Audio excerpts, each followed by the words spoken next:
A minha clínica é a clínica do sintoma, do desejo, da histeria, da angústia, da depressão.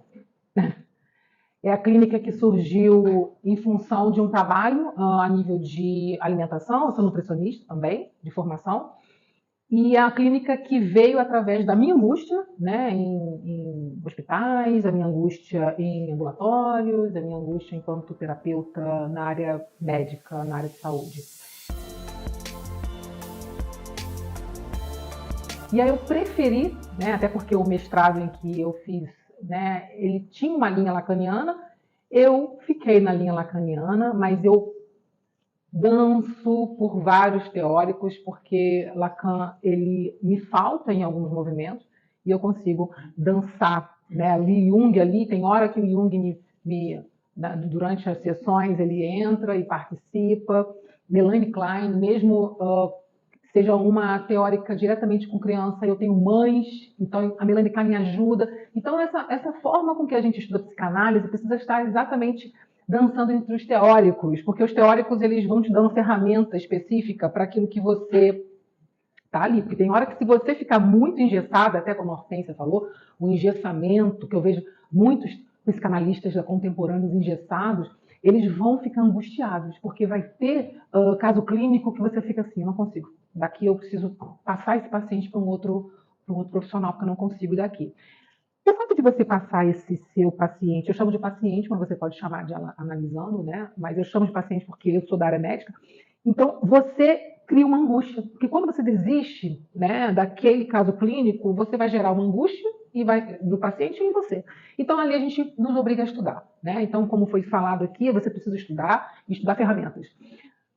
O que eu aprendi? Eu aprendi que na clínica lacaniana a escuta de linguagem ela é muito sensível, tá? Então, o que o Lacan vai dizer não é o comportamento. Eu não trabalho com comportamentos, não é assim que eu identifico. Eu trabalho na língua, a linguagem, e por isso que eu consigo, no telefonema, fazer análise, né? Então, porque eu consigo no telefonema, eu consigo no vídeo, porque a clínica lacaniana não trabalha com movimentos de corpo, né? Então, cada um tem o seu... E me atende, né? E o paciente também se sente atendido por isso. Porque Lacan vai dizer que o símbolo da linguagem não é porque eu disse assim, eu não gosto de você. Se eu ouço isso, eu não ouço ao pé da letra. Então, na clínica lacaniana, a gente não ouve ao pé da letra. Fala mais um pouco. Não que você vai dizer isso. Ela vai dizendo mais um pouco, e o mais um pouco vai me dizer o simbólico. Qual é o simbólico? Eu não gosto de você, porque você chegou aqui nesse primeiro dia dessa forma e disse alguma coisa que bateu com a minha neurose, e eu fui criando conceitos sobre isso. Então, tem mais coisas envolvidas, né? Quando eu estava no ambulatório do interior, lá em Argerita, eu era nutricionista, fiquei como nutricionista por 7 anos lá. Assim que eu cheguei, e minha escuta é muito aguçada, eu almoçando numa pensãozinha, atrás de mim uma senhora falou, ela é magra, né? Não vai prestar aqui. Aí, depois viramos melhores amigas. Porque, como lacaniana, eu não me atento no teor da língua. Eu me atento no que mais me atravessa, o que mais me... O medo que ela tinha de eu colocar ela palita era muito maior do que qualquer outra coisa. Eu falei, não, tá tudo bem. Ninguém é obrigado a ser magra. Eu vim aqui cuidar da sua diabetes. E aí, através desse simbólico, é que a gente vai acessar, como se a gente pudesse acessar alguma coisa, e se você vai aprender no decorrer, esse inconsciente. Tá? A gente não acessa inconsciente se não for pela língua. Não existe uma forma.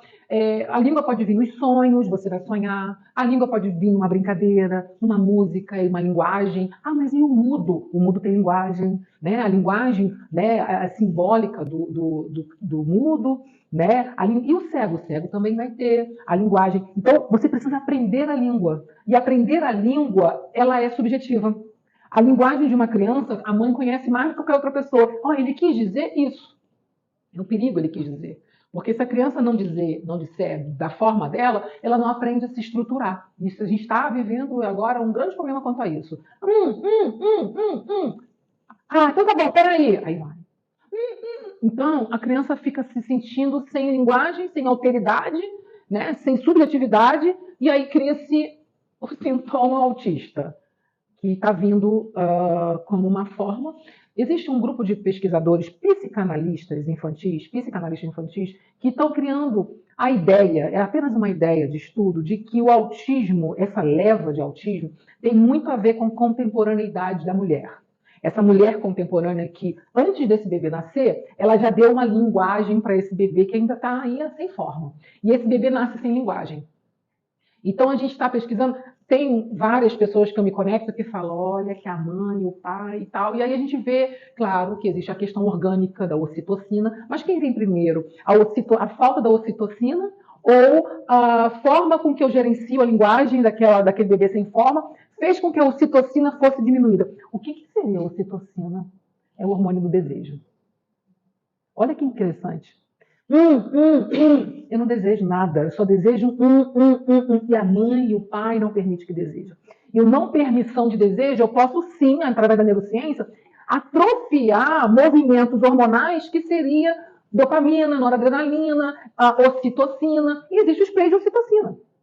Né? Então, quando o bebê está aqui, né, mamando, mesmo que não seja mama, né, a gente faz aquele outro movimento, mas que fique aqui, e a gente fala isso para a mãe, o olhar forma ocitocina.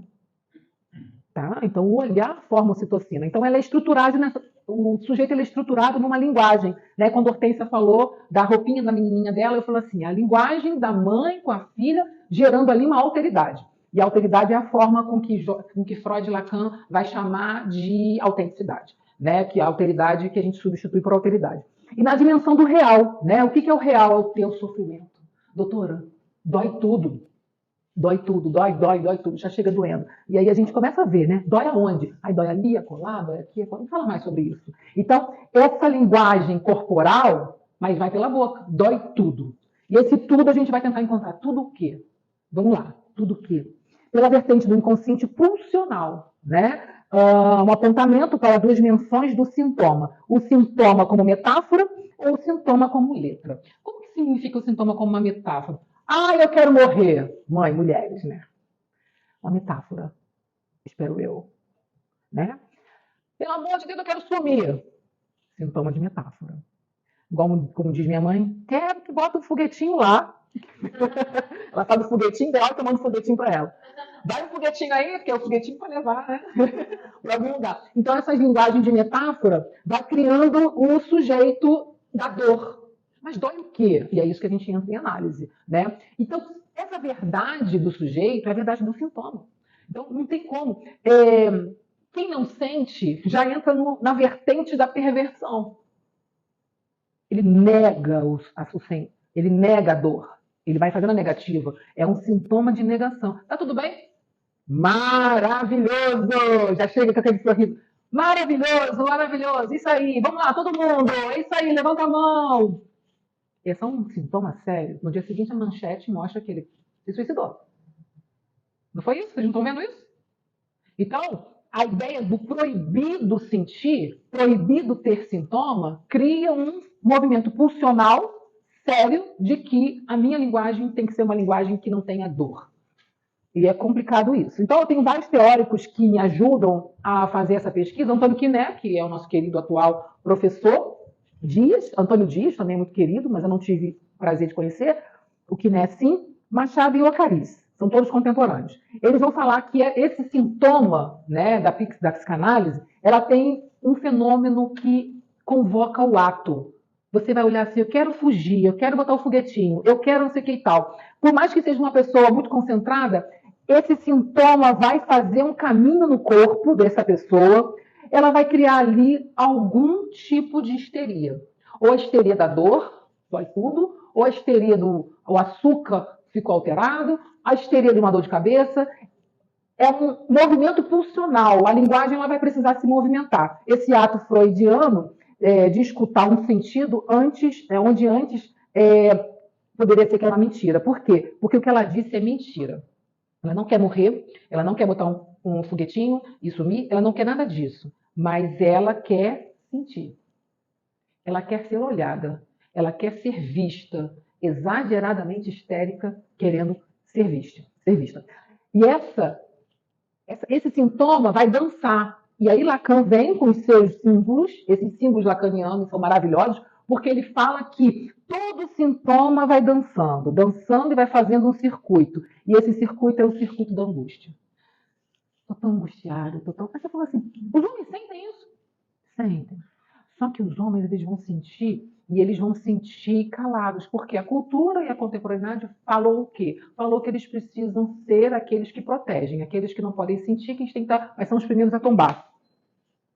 São os primeiros a tombar. Por quê? Porque na linguagem a gente consegue ali jogar para fora, a nível de histeria, toda a energia pulsional. E o homem que não pode falar, ele cria uma resistência. Essa resistência transforma em angústia, e o que a gente está vendo agora, problema circulatório.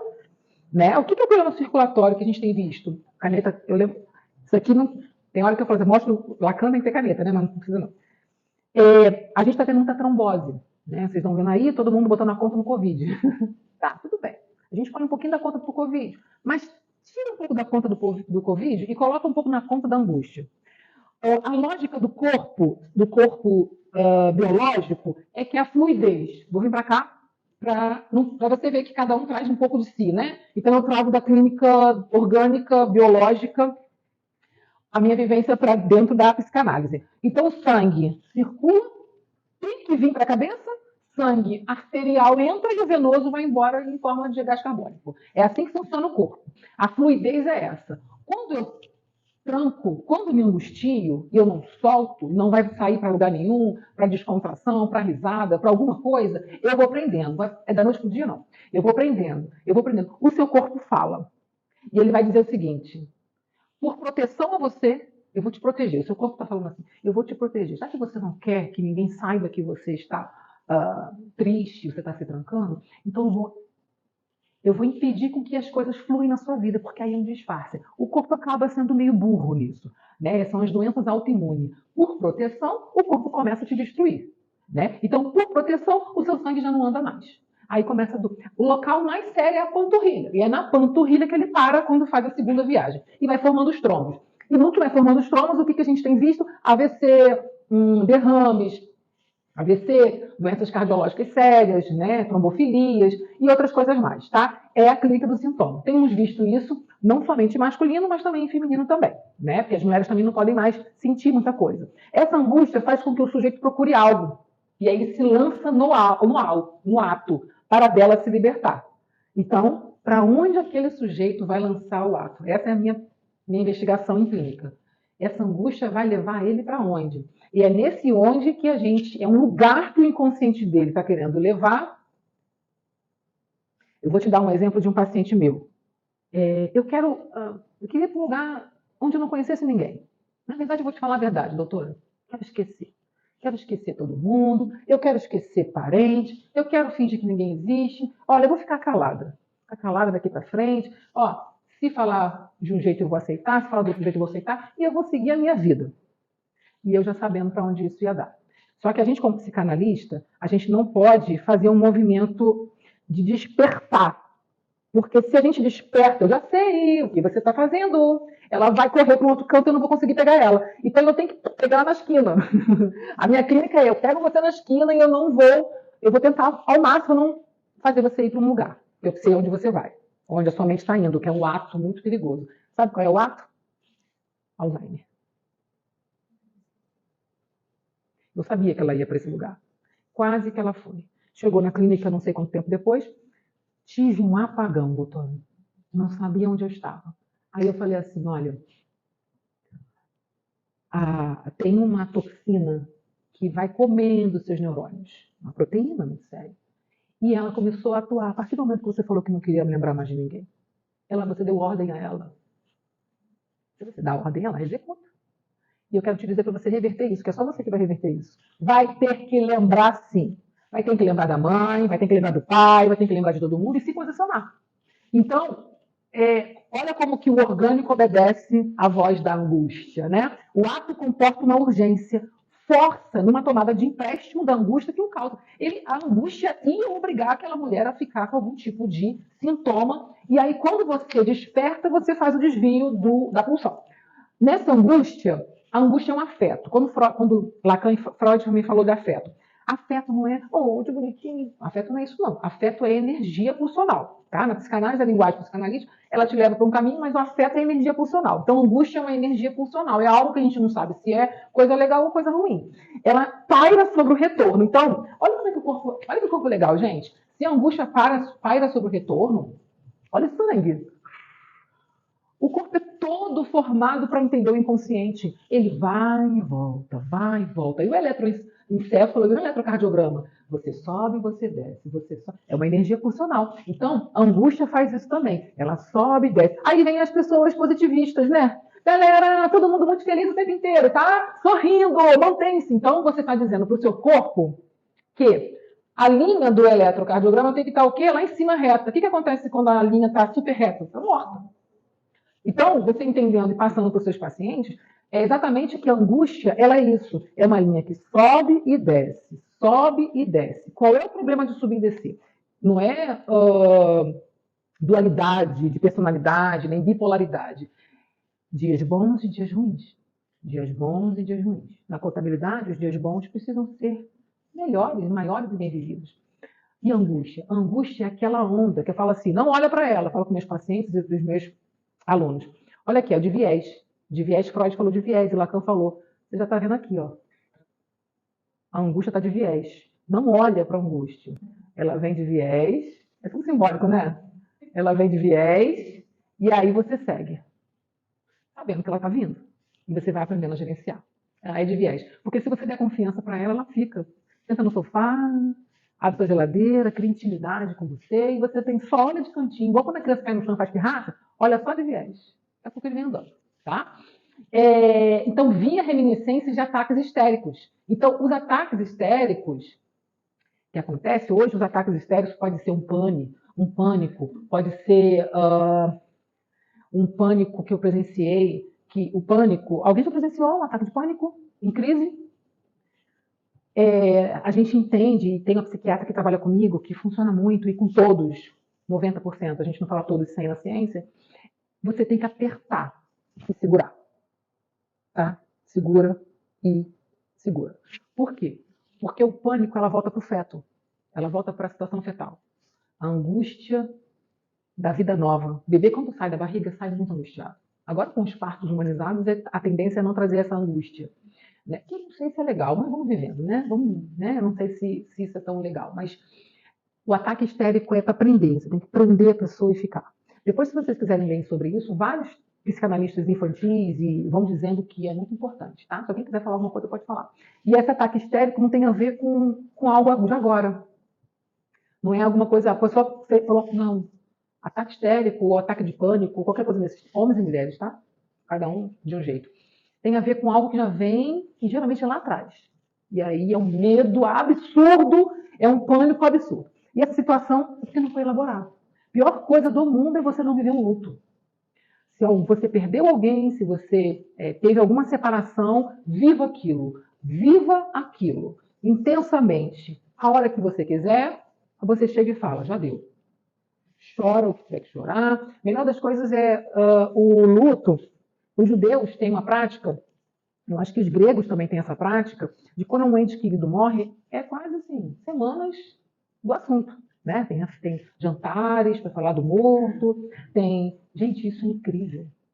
É incrível. Parece assim, ai, angustiante, não. Fala, chora, fala mais. Não dê conselho, não. Ah, tá em bom lugar, né? Não faz isso, não. Faz isso, não. Fala. Isso, fala. Fala com raiva, fala sem raiva.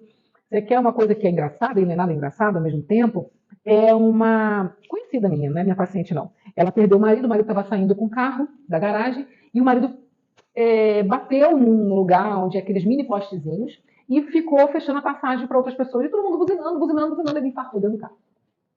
Buzinava, e ele estava indo para pegar a filha dele do colégio. E essa minha amiga falou assim, Adriana, fiquei arrasada, ele era muito querido.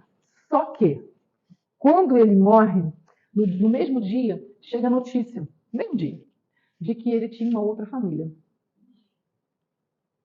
Acabou o luto dela. Acabou. Não chorou, só tinha reclamado. Ele, não acredito. Acabou o luto dela. Não tem fotos no Instagram, no Facebook, não tem homenagens. Nenhum dos filhos sentiu. É uma coisa que Eu falo assim, gente, eu não consegui, já tem mais de 10 anos, eu não consegui. Ele era querido ao extremo, gente. Querido ao extremo. Você imagina uma pessoa querida ao extremo. Ele morava lá no Rio, eles moram no Rio. E se eu falasse um pouquinho de fora assim, aqui, eu preciso de você. Não, meu irmão, é querido mesmo. Como que uma pessoa tão querida, com uma história tão incrível, no final, ele foi eliminado da memória da família? Eu estou rindo, mas é terrível. É terrível. E aí eu sinto, e eu falo assim, gente, será? Aí a pergunta que eu deixo cada um pensando. Não é para falar não, tá, Júlia? É para responder. Não. A pergunta é, será que essa dor não vai voltar? E cada um tem essa coisa dessa elaboração de consultório, cada um vai ter uma elaboração diferenciada. O que a gente não pode dizer, para de chorar. Não, como assim? Não, né? Tem tempo para tudo. Chorar, de não chorar, né? Exatamente. Uma pessoa que entra no estado patológico, ela perde a energia funcional, né? Você vê aqui, ó, todas as partes para você ter uma ideia, o nosso córtex pré-frontal, que é das ideias, que é, né, a parte temporal, é um bem irrigado, né? Ele é bem. Eu falo para as pessoas assim, gente, se vocês soubessem que o nosso corpo todo é conectado com o espiritual, com a conexão social, com a parte orgânica, psicológica, tudo envolvido, e ele reage. Então, um sujeito com depressão, um sujeito em estado depressivo, uma ressonância magnética, você vai ver que não tem muitas atividades. Ele está só o quê? Sobrevivendo, respirando. Né? Então, você vê que até a parte do hipotálamo está meio que, ou seja, o local da memória. Então, você vê que até as memórias estão sendo apagadas. É perigoso o estado depressivo, você falou uma coisa importante, estar junto para revendo as memórias. Você queria que voltasse? Tá bom, né? Não. Revendo a memória. Aqui você lembra? Aqui você lembra? Não, não lembro. Então, naquele dia eu estava com você. E aí você vai trazendo aquele filme muito bonitinho, né? Desenho animado, que vai divertidamente, não. Né? Criando as memórias. Então, você vê que a pessoa no estado depressivo, o corpo vai entendendo o seguinte, ela está morrendo. Então, vamos preparar o corpo dela para esse momento. Queda de cabelo, estresse, irritabilidade, diminuição do músculo, fraqueza muscular, obviamente, dificuldade de engravidar. No caso, a gente está numa era muito grande de dificuldade de engravidar, a menstruação irregular, a pressão aumenta, aumento da gordura abdominal começa, né? Fora o fato dele é uma proteção, porém o corpo não está entendendo exatamente o que está fazendo, mas o corpo entende que se aumentar a gordura abdominal protege os órgãos vitais, e na verdade é ao contrário. Como é que o corpo ele gerencia de forma diferente? Retenção de líquidos, estrias, cicatrização, processo inflamatório, né? Porque as estrias e manchas são processos inflamatórios de defesa, que na verdade se torna algo contra a gente, né? E a osteoporose. Tudo isso é um processo de envelhecimento. O corpo começa a entender que você está envelhecendo. E aí, a gente tem essa área do cérebro que é bem protegidinha, que se eu entrar por aqui e por aqui, eu encontro essa área, tá? Entro por aqui, encontro essa área, que é a área do hipotálamo. E aqui, nessa mesma área do hipotálamo, é a área também do accumbens. E esse é uma área dos vícios, né? A área dos vícios, das memórias, a área altamente viciante. É um problema sério. Hoje a gente tem pesquisa dizendo que é a área da pornografia, dos vícios de álcool, de fumo, de qualquer outra coisa, porque é a memória. Né? Porque se eu experimento algo, né, algo que me tire toda a angústia, eu quero também ter. E aquilo fica fixado em memória. Né? E aí, quando eu coloco uma glândula adrenal aqui, para te dizer que todas as vezes que eu estiver estressado, com angústia, eu vou criar ali um aumento do cortisol. E esse aumento de cortisol é para proteger o corpo, para você estar preparada para algo, né, inesperado, e não protege nada. O corpo ele reage dessa forma. Isso é uma ansiedade. Mas o que seria? Estou indo um pouquinho rápido, mas já está acabando. A ansiedade sempre existiu, né? Só que antigamente a ansiedade, Darwin colocou a ansiedade como ela tem uma função biológica, é uma função de você não pode deixar de ser ansioso. A ansiedade patológica é uma coisa, a ansiedade ela é vital. Você tem que sim ficar preocupado com o que você vai comer. Ah, será que fizeram comida quando eu saí daqui? Claro que não fizeram. Claro que eu vou ter que inventar o que comer. Isso aqui sou eu falando comigo mesmo. Então, assim, é uma ansiedade. Então, tudo isso tem função. Você pergunta em análise, a sua preocupação tem que ser transformada em uma função. Enquanto ela não tiver uma função, ela está ocupando a sua mente e tirando a sua saúde. Então, Freud vai dizer que essa seria uma ansiedade adaptativa, não apenas por preparar o animal, ou né, o primitivo, para lidar com o perigo, por meio de mobilização de energia psíquica, mas também por auxiliar na detecção antecipada de uma nova ocorrência. Imagina se você foi assaltado, se fizer alguma coisa com você, você cria um looping de preocupação, acorda desesperado, você fica com um processo pós-traumático. Aí é uma memória de que alguma coisa aconteceu e você cria naquele mesmo horário. Exemplo meu é que a gente, uma aluna, uma paciente que mora em Orlando, e entrou em contato comigo, tem muito tempo isso, tem 2 anos, porque ela não dormia. E ela fez uma gestação de doação de óvulo, né? Tem um nome para isso, né? E o óvulo dela não era um óvulo saudável, então nos Estados Unidos tem muito isso. Então ela fez a doação de óvulo. Ela foi gestacional, né? Então o óvulo que não era dela, né? Com o espermatozoide do marido, embrião, e foi colocado na. Você não tem noção do trabalho que me dá da cabeça dessa mulher. Vocês conseguem viajar? É loucura, é um caso clínico salivante, Ana. É. Oi? A menina já deve estar com seus 6 anos, 5 anos agora, mas ela não dormiu. Então, ela ficou a gestação inteira sem dormir. Ela envelheceu, porque ela teve que tomar vários, envelheceu por causa da questão hormonal, envelheceu para segurar, o estrogênio fez o efeito inverso, envelheceu os ossos. Ela ficou uma idosa organicamente muito mais senhora, e ela teve um susto durante a gestação, um susto de assalto.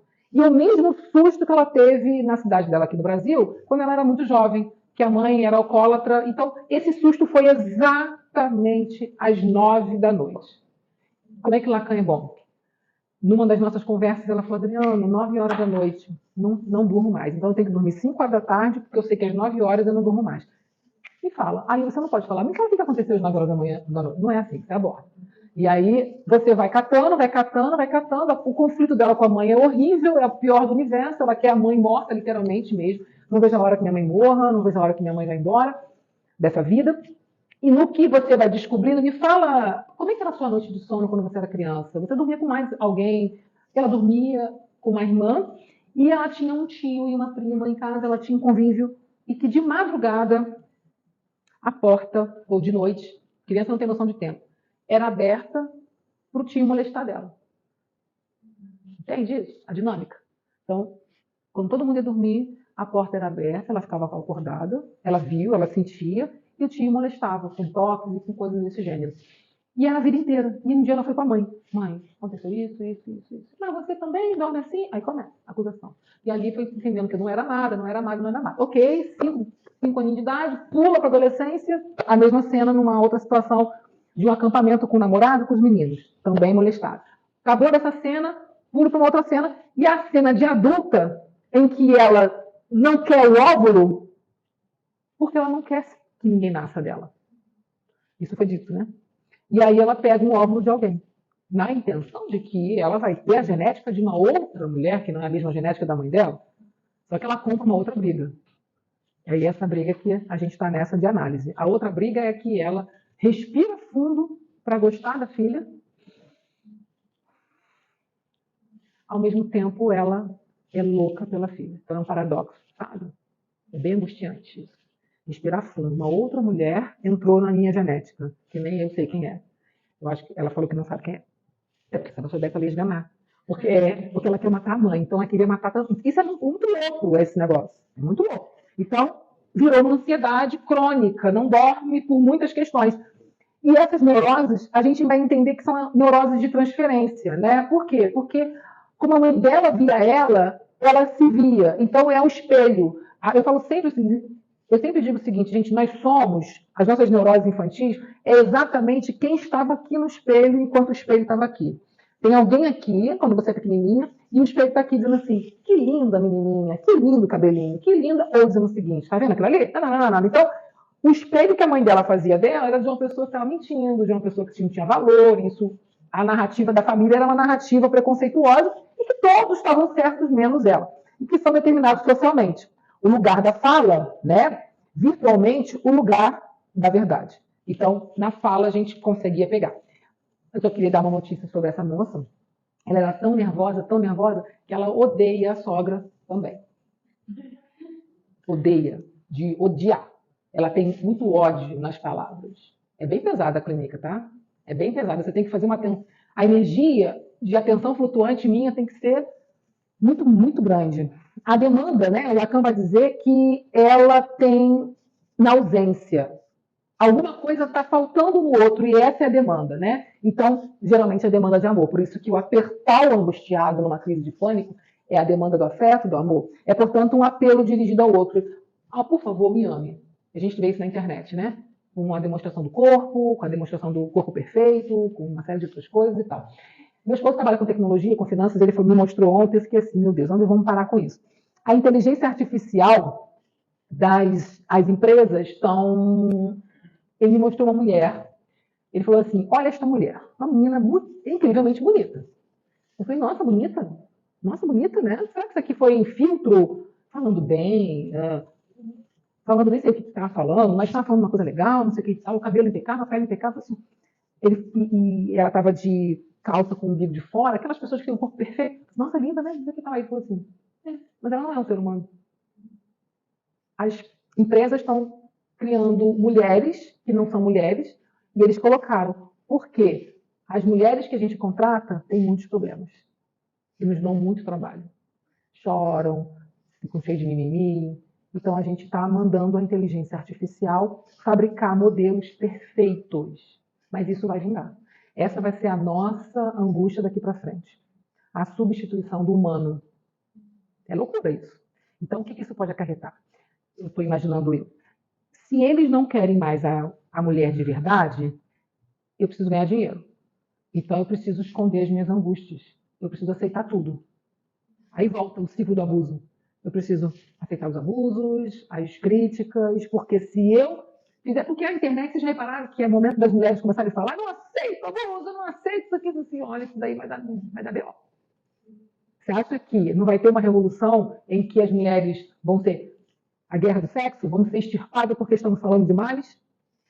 Claro, né? Desde que o mundo é mundo, né? Joana d'Arc está aí, né? E eu acho que a ideia de não contratar mulheres porque falam demais pode ser por esse caminho. Mas indo, essa demanda, inicialmente, temos que compreender se de fato é a demanda da linguagem que é dita, porque às vezes não é. Essa reivindicação é uma outra reivindicação. Então, a gente pode ter uma reivindicação de um sintoma sexual da primeira infância, que não foi elaborado, de um desprazer.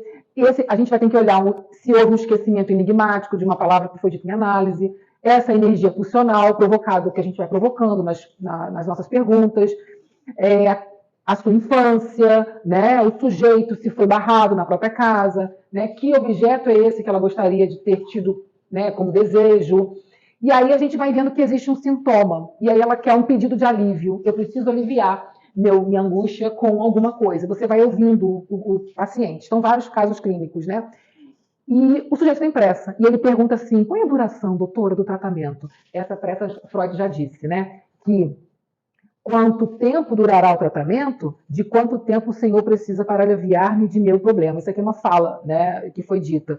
Não, essa angústia é tão grande que ela quer o tempo. O tempo, porque tem uma coisa que incomoda, né? E a coisa é louca porque cria uma neurose de transferência e uma neurose compulsiva também. Ela incomoda, tira o sono, faz perder a calma, dificulta o respirar, dá tremores, dificulta a falta de ar, o coração dispara e a gente pensa que vai morrer.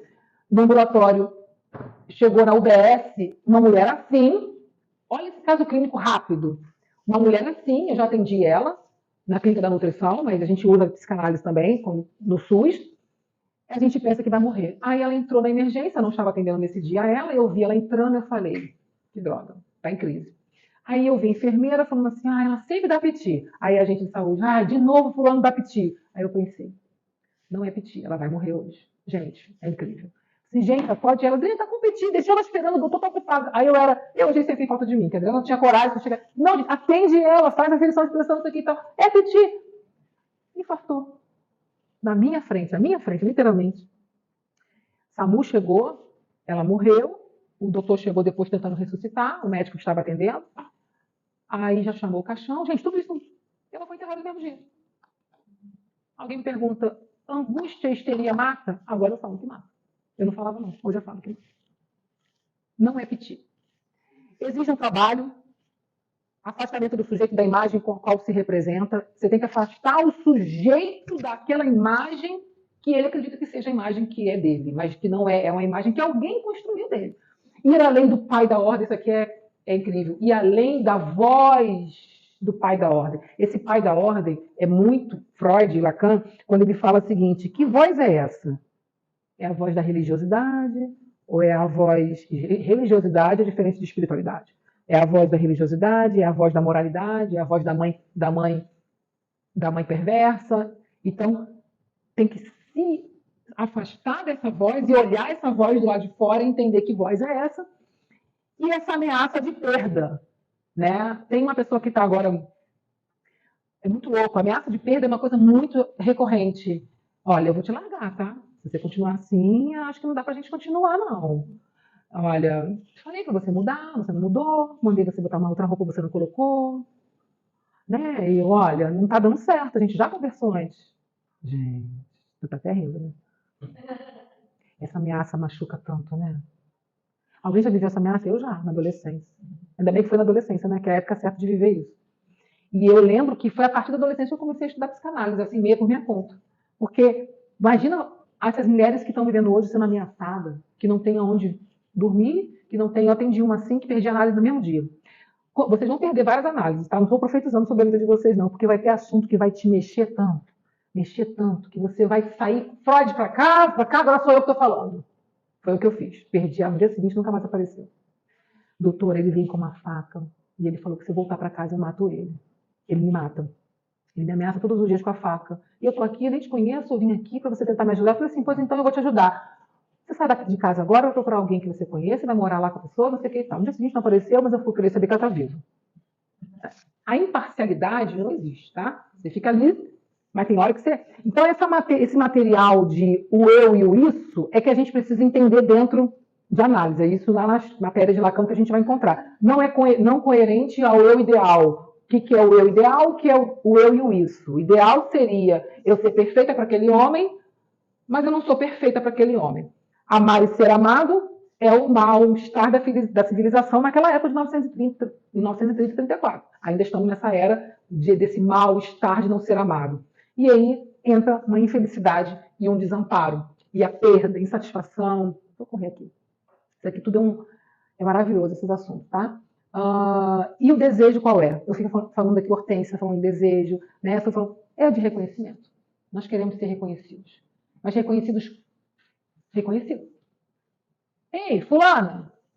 Ei, número 2! Não, Adriana, é reconhecimento, né? Quem somos nós? E no final das contas, Lacan vai falar o seguinte: o que nos demandam é preciso chamá-lo de uma palavra simples, que é a felicidade. O que nos demanda é preciso chamá-lo por uma palavra simples, que é a felicidade. Né? Então, exatamente isso. E felicidade, ela é subjetiva. O que é bom para mim não é bom para você. Então, só fechar para dizer que, num caso clínico, uma senhora tinha uma filha, e essa senhora era concursada, uma juíza, uma senhora já aposentada, tinha um valor de aposentadoria muito elevado, e as filhas, obviamente, curtiam esse dinheiro de alguma forma. E a mãe, adoecida de pulmão, alguma coisa assim, a filha chegou assim: mãe, a gente precisa trocar os móveis, a gente precisa tirar essas coisas velhas daqui, mora em Botafogo, no Rio.